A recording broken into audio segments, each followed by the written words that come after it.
talking a little bit about Community Music Wales, because I know you were involved with, with them for a long time. Again, another kind of connection with Cardiff. Yeah. Um, what are your thoughts on, I suppose, if I put it this way, Indigenous support systems for music in Cardiff and South Wales now? Are there kind of sources that you'd recommend, musicians should check out? I mean, they aren't sources for musicians, really. I don't know what's still going. I've got no idea. But Community Music Wales was a fabulous organizer. I mean, they are still going, I think. I'm not sure what they're doing, after this, dreadful got going. But what they basically did is provide a platform to encourage and empower disadvantaged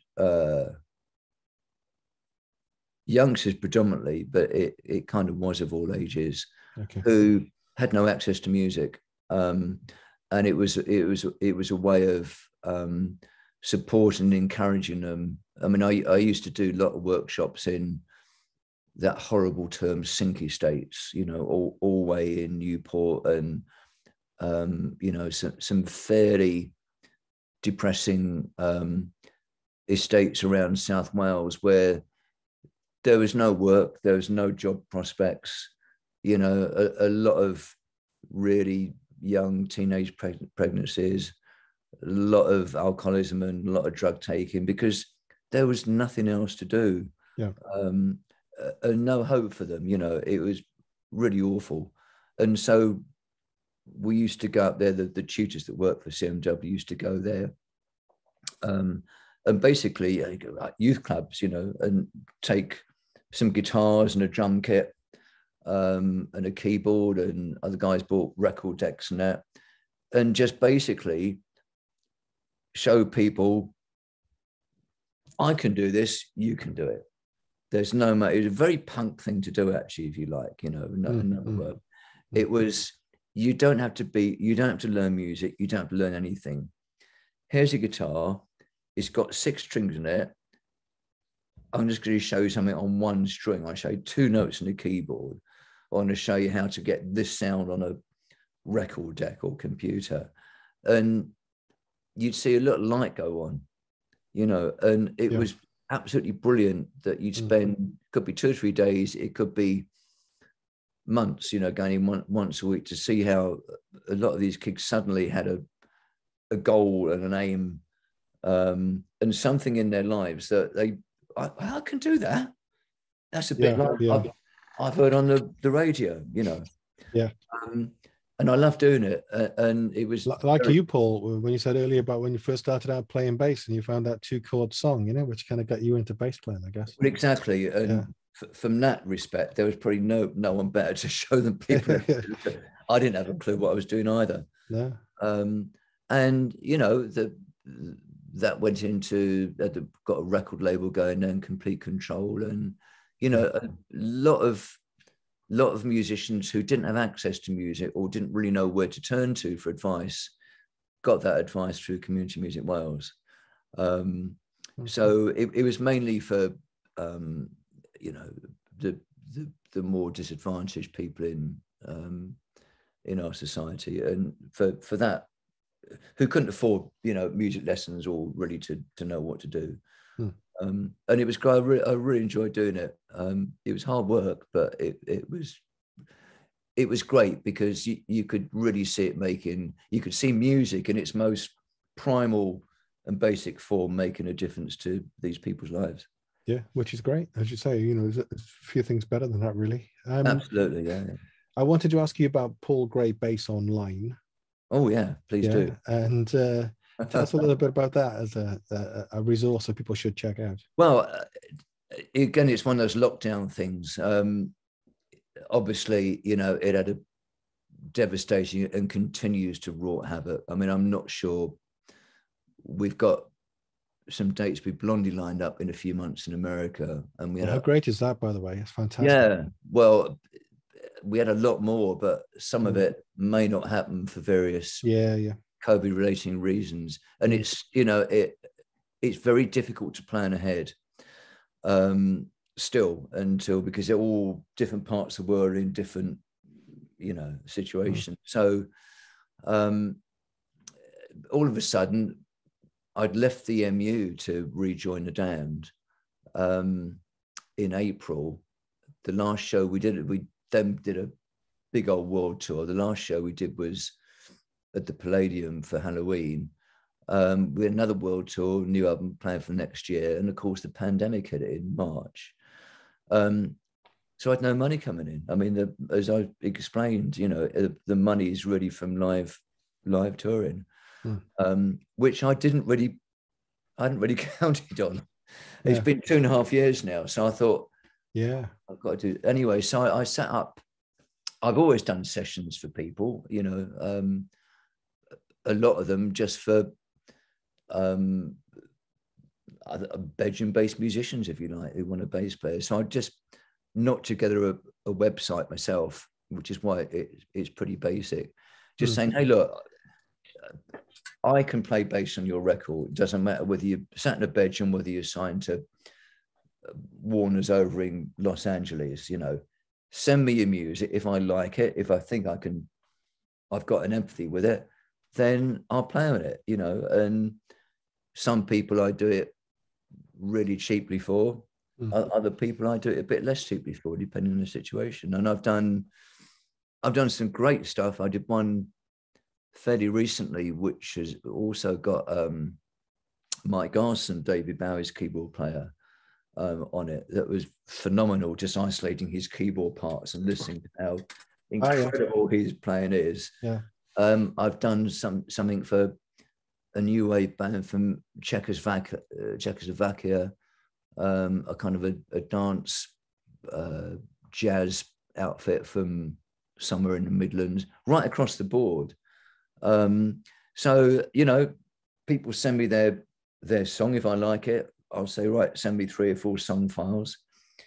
I'll whack it into Logic. I'll put some bass down here, send it to them, and then they can do what they want to with it. And at the same time, I kind of got another songwriting project, which I can't talk about yet because 2 of the other guys involved are in it sort of equally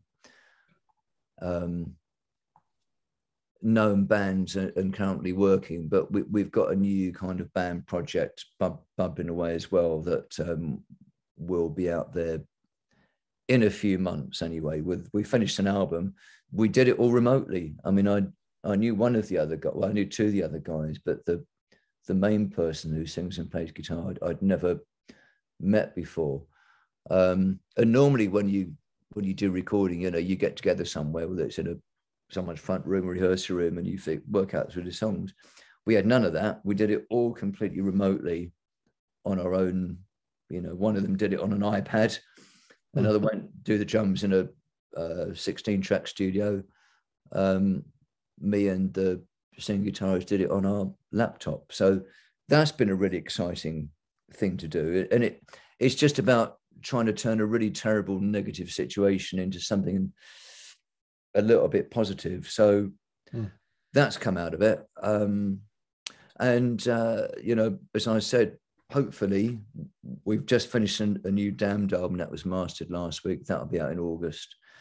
And I'm just hoping that we're able to tour it as much as we can. Yeah. So you got loads of great stuff coming. I was going to ask you what about, what's coming up next, but you've kind of answered that. So I'll ask you one final one, right? So I'm a 16-year-old spotty kid, yeah, and I'm in my flat and I want to play bass, yeah. So what kind of tips would you have for me to learn how to play the bass, and any kind of little exercises or whatever I could do, or what would you say? If I was your kid and said, unfortunately your son is not going to do this, but if I said, oh Dad, I'd love to play the bass, how do I get up and running? Yeah, ignore all the tablature online and on YouTube. Right. Ignore all those scotsbasslessons.com, that so much nonsense about it. I mean, it's a difficult one, but it all comes from the heart. you know, and the way that we all used to do it. I mean, I think I only know off the top of my head, Steve, one musician that was classically trained, and that was the keyboard player in UFO. Pretty much everybody else I've ever worked with, and that includes now, has been self-taught through buying a record, listening to music, however you want to do it, getting hold of an instrument, however cheap and crappy it is, keyboard, guitar, drum kit, hitting it, plucking it, bashing it, until they figure out how to make this a similar sort of a noise. That's how it's always started. Now you can get lost in YouTube, and it could be a great starting point. But yeah, if I'd have followed the a lot of the tutorials that I see on YouTube, I probably would have given up and not be because a lot of it is, look at me, look how great I am, all this stuff I can do. And a lot of it's nonsense. It's about having an empathy with people and enjoying it and the fun of it. So I'd always say, first and foremost, do it for the sheer love of creating something, whether that's two notes or a symphony.